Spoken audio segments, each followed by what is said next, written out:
For Sprint 2, we worked on the following 5 user stories. The first user story was to implement a controller-based system for moving Robot Boy around rather than relying on the keyboard alone. The second user story we worked on was to implement an experience progression system into the game so that as Robot Boy gained more and more experience, he could level up. The third user story that we worked on was to create an attack system so that Robot Boy not only could jump and dodge enemy units, but he could attack enemy units with a shooting mechanism.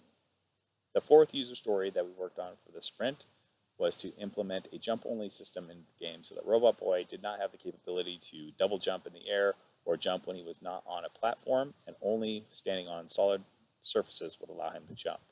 And the last user story that we worked on for the sprint was to program advanced animations into the game. We currently have one advanced animation where Robot Boy will duck under certain enemies if they are below a certain height. All right, hello. So I'm going to be demoing Team 7143's game for this sprint. One thing I wanted to talk about was why we have the video here in the bottom right-hand corner. I don't think it was quite clear for the first demo why we were using it. Basically, we just want to show that we are playing this game live and that we're using the controllers. Last sprint was the keyboard. This sprint, we're actually going to show some controller interaction, so that's why I want to keep it up just for a few minutes. I think it was a little distracting for our first demo, but I'm just going to show it just so that we can show that one of our user stories for implementing controllers is actually working. So I'm just going to keep it up to show that, and then I'll take it away. So you can see our game is actually running in the background. We're going to go ahead and play that. So every capability that I have with the keyboard, I now have with the controller. So I can pause the game, unpause the game. I can move, taking some damage here. I can move, jump, everything I want to do with the keyboard, I now have the capability of doing with the controller. So that's really what I want to show that for. Now I'm going to go ahead and take the video away, and we'll just show it without the video. Okay, so that was our first user story. The next user story I want to showcase is our advanced movement animations. Here you can see that Robot Boy is crouching and moving. So this is new animation that we added to the game that allows us to actually duck under certain elements as they pass by. They do have to be at a certain level, or they either still will hit him or would pass by even if he was standing up.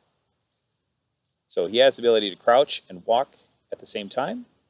So not only crouch in place, but crouch and walk.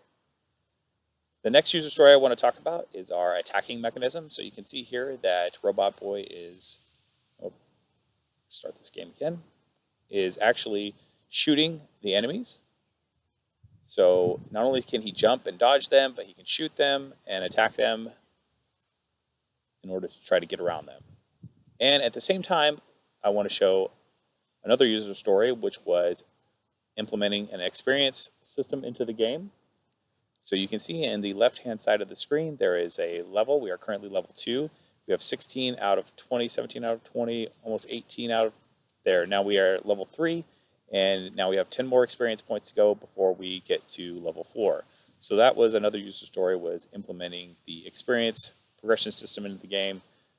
So Robot Boy now has the capability to go up, and you can see as he's getting higher in level, he's also increasing in health too. So he's currently at 250 health now at level 4. And I also want to, we're going to have to restart this game here.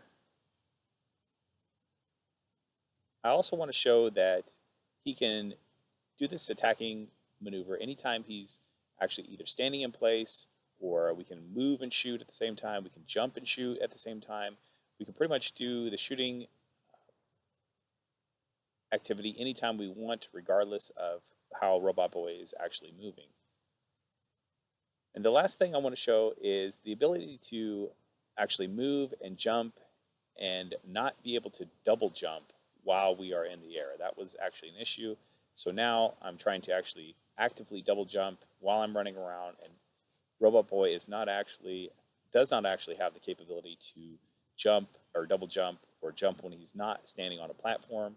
He can only jump while he's actually on the platform.